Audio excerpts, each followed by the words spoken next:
Hello, let's look at problem 23 together. The number 2013 is multiplied by a positive integer n, and the last four digits of the result are 2025. What is the sum of the digits of the smallest possible value of n?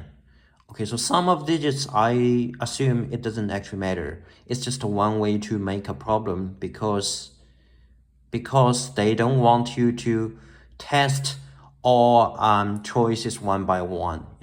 That is why they don't ask what is the smallest possible n. Instead, they ask you to calculate the sum of digits. This way you don't actually know what are the possible n's. There's no way to there's no kind of no way to cheat, so to speak. And look at the problem again. This is basically saying there's a number when divided by 2013, it's divisible. The remainder is 0. But when divided by 10,000, the remainder is 2025. And what is the smallest possible positive integer that satisfies both? That's it. That's the problem. That's a very typical Chinese remainder theorem thing, just that the numbers are large. The classical way of solving these kind of things is finding the inverse, the modulo inverse. But you are not actually any better off by doing that. And why don't we just do something very big? Just to use the definition and get something like a Diophant equation for us and see if we can develop from there. So this is saying there's a number. This number is x. It can be expressed in two ways. X is 2013 n. This is what the problem says. And also this number is 10,000 m plus 2025. Okay, and we want to find what this number is. And then we can do something. Now basically what I'm going to do is something quite similar to the Euclidean algorithm, just that we're not actually looking for for the final, let's say the GCD or something. Actually we are looking for the lowest possible n or lowest possible x, which is a positive. And we have equation here.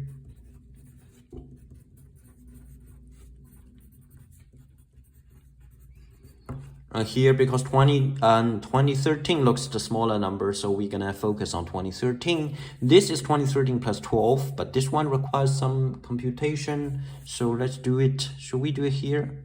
Okay, it's not actually a good habit doing it here, but we can use the space here. Just to make do with the space. Let's see. It's 10000 divided by 2013.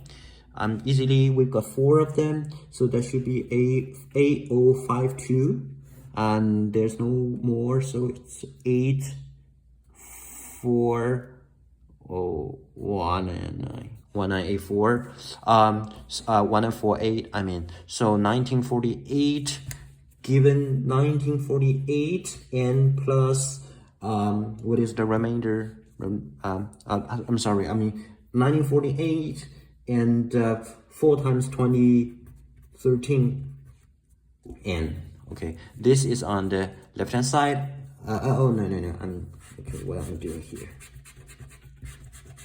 That's the right hand side. So the left hand side would be 2013 because this is the number we focus on. And the right hand side would be 20. Let's say just the 2013 times 4 plus 1948 m. Okay, and there's a 2025. That is 2013 plus 12. That is why we did this, because we want to kind of extract 2013 from every part as much as possible.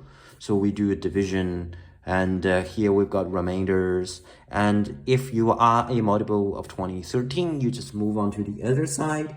You get 2013 m minus 4m minus 1. And on the right hand side, we still have a 1948 m plus 12.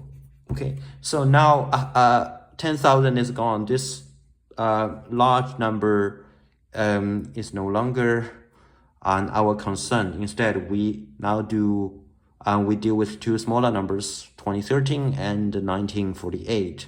So it's just like the Euclidean back and forth stuff. And then, but I mean the same thing as Euclidean algorithm. Just that right now you really need to formulate these expressions to help you finally trace back to n. And then let's say this, let it be k. So we've got 2013, k is 1948 m plus 12. And obviously we are now doing 1948, and this is 1948 plus 52, and this is 65 k, and this is 948 again. 12 is a good small number, so change it a bit. We've got 1948 k minus m, and now 65k and 12. Now we are dealing with yet smaller numbers, 1948 and 65. Let this be, let's say, p. So 1948 p plus 55k is 12. Okay, you see these two coefficients are getting down and down, but we need these because finally when we find a pair of solution, we need to trace back. So so keep going. Now what do? I think we deal with the 65, right? So 1948 divided by 65. 1948 divided by 65, that would be 3 of them, 4 of them, 3 of them, 3 of them is, oh, it's just, you see, it's just a 1 up. It's not, okay, so 2 of them, 30, and this is 648. That is to say 1950 is actually a multiple of 65. It is 1960 is just 3 times of it, 30 times of it. So why don't we get up? So it's 1950 minus 2p, okay, minus 2. And 1950, you know, is 30 times. So it's just 65 times 30 minus 2p plus 65k, that is 12. And then extract 65, and the 30p plus k minus 2p, which is a 12, okay, and call this q. 65q plus minus 2p is 12. And so far it's very doable because, you know, we can just let q be 0 and p be -6, and then we got one solution. Maybe this solution doesn't work, you know, maybe if you trace back from the solution, you get the n, which is a, say, negative thing, which doesn't satisfy, but doesn't matter. If we get one solution, we can just skip by, in this case, 13 times 10,000. This is the gap, is the difference. We just go by this gap. We can somehow reach the smallest possible positive solution. So we don't care, we just need to find any one solution. And in this case, q is 0, it's just one solution, q is 0, and p is -6. Okay, now we've got this guy. Maybe it's time to trace back. So let's trace back.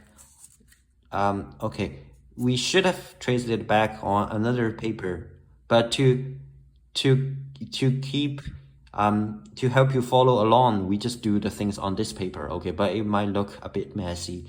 But the thing is that q is 0 and the p is -6. So from here, you know, 30p is -180, -180 plus k is q. Q is 0, meaning, is that right? Negative, yes, okay, so k is just a positive 180. Okay, it's positive 180, and then further up, this is a positive 180 minus n, which is p, and p is a -6. So p is -6. It looks like 61. No, it's just a box. K is just actually -6, and this is -6, meaning n is actually positive 186. Okay, and then go over here, n minus 4 times positive 186 minus 1 is k, and what is k? K is 180, so k is 180. So n is actually a positive, but let's just do, so what is n? N is 4 times this plus 180 plus 1. So it's 5 times 180 plus 24 plus 1. 5 plus 180 is 900. 24 plus 1 is 25, so it's 925. This is an n. Okay, this is a positive n. And is this the smallest possible n? Yes, I would say yes, because you know the one before this should be 10,000 down, which is a negative. The next one is 10,925, but the one before it is 925 minus 10,000 because of this. This is quite similar to what we did in problem 24 in the previous video. So it's different equations in the CRT, Chinese remainder theorem thing. You know, the gap for n is, I mean, obviously 2013 and 10,000 are co-prime. They are relatively prime to each other. So this is a 925 is, I'm pretty sure this is the lowest possible positive value for n. So that is 925, and you need to find the sum of digits, which is a 16. So it should be 16e is the correct answer, but actually the answer, you know, it's 925. The thing is that you need to forget about those things like last 4 digits. Okay, these are very deceptive. You are not doing elementary math, you are doing number theory thing. It doesn't matter if this is the last 4 digits, you know, it doesn't matter if it's base 10 or something. It's just a matter of remainders. So you've got 2 ways of expressing x, and then you have a Diophantine equation, and you apply something that is similar to the Euclidean algorithm, but don't forget to mark down the meaning of each variable. So at last, when the numbers are small enough for you to get one solution, you can trace back and get n. And when you get the n, you know the gap is 10,000. So this is the lowest n. And this is what you look for. So that's basically what you do to this problem. It's quite a lengthy process, and if you're not, let's say, familiar with the intuition here, you might not quite understand what I'm doing here. You might think I'm doing something magic, or you might think that I'm doing it brute force, but actually there is something hidden behind. If you have a better understanding of those number theory stuff, you can appreciate what we are actually doing here. So this is just one let's say instance of a type of problem that's offered, but I'm not going too far by introducing those kind of high level stuff. And I think this is okay for a grade 8 Gauss test, but this one is definitely somehow hard. I would say this is not actually, this one is hard, and 25 is not an easy one. But these 2 problems actually are good. 25 is particularly good. This one is, it is okay, so to speak. Okay, so, and that's all for this problem.